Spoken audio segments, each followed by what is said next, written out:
Yeah, I was racked with quite a lot of insecurity at this point. So I was hopeful, and things did seem to be starting to happen like that. And I was extremely passionate about coaching, like absolutely had a fire in my belly about it. So that was true. At the same time, I was anxious about whether it was possible, whether I was any good at it, could I really do anything? But I always felt really confident in my ability to connect with people and to care about them. That was something I never wavered on that. So I thought, well, at least I can connect to them and listen to them. And I remember my mentor coach at the time saying, just remember that if all you do, in inverted commas, is you're with someone and you care deeply for them, that's an enormous amount for a human being. So I'd always remember that whenever I felt anxious. That's so funny. I can't remember if I've told you this before, but a vital moment in my coach training was when Vegard, who was one of the trainers on the course that I did, said at the end of one of the modules, I think, he just said, well, look, just remember, look, if you sit with somebody and you just listen as well as you can and trust the process, you'll be doing great work. And I still remember that sometimes these days, years later, going, okay, wait, I still did that really unusual thing that most people don't get much of in any one week with this person, and what a gift that is. Yeah, absolutely. And I love that Vanguard gave that to you, and my first coach, Laura Berkey, she gave that to me. And I really, if even 3 coaches listen to this, right, I would absolutely love to be passing that on again, that if you listen with your whole heart and you connect with the person and care for them, and then that's giving someone an enormous gift, regardless of the powerful questions and the aha moments and all of that stuff. We have to remember that that's an incredible gift. Yeah, and it's it's one of those tricky things, isn't it? Always about talking about coaching, is that when that makes sense to us, right? We've sat in there and we've been on the receiving end of it.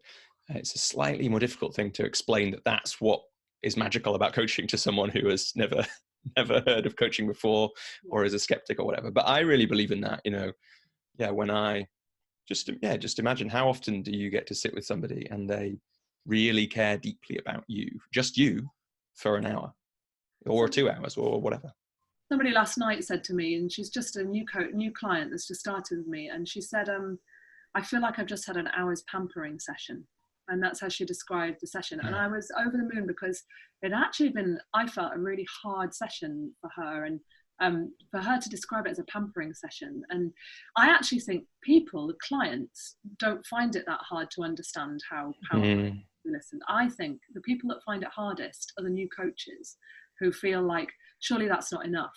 In order to be paid, in order to feel as though I'm a good coach, surely it's not enough to really listen deeply and to connect. And in order to add value, I need to be doing an enormous amount more than that. And I always applaud coaches' desire to improve and to strive for mastery.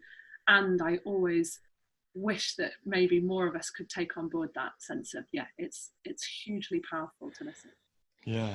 Do you remember, or what can you tell us about, I'm imagining that you've at least come much closer to taking that on as a person and understanding that on a deeper level. Yeah.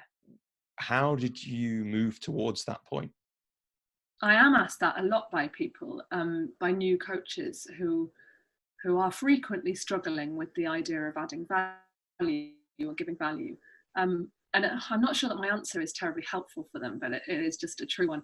I think it's the thousands and thousands of hours of coaching that I've done, and the thousands of tiny bits of evidence of somebody saying last night that felt like a pampering session, and someone else saying, crying because they feel like they've been heard on something, or the first time someone tells you, even something fairly small they might feel, but it's the first time they've said it to anybody, and the fact that they feel that they were heard in that, and they feel lighter as a result. It's those hours and hours and hours and tiny moments and tiny bits of feedback that I think, for me, helped me to get it. I hope other people might get it a bit quicker than me, and they might not need quite as much evidence as I needed back then. But for me, I have to say, I think it was all that evidence built up over time that helped me get it. Yeah.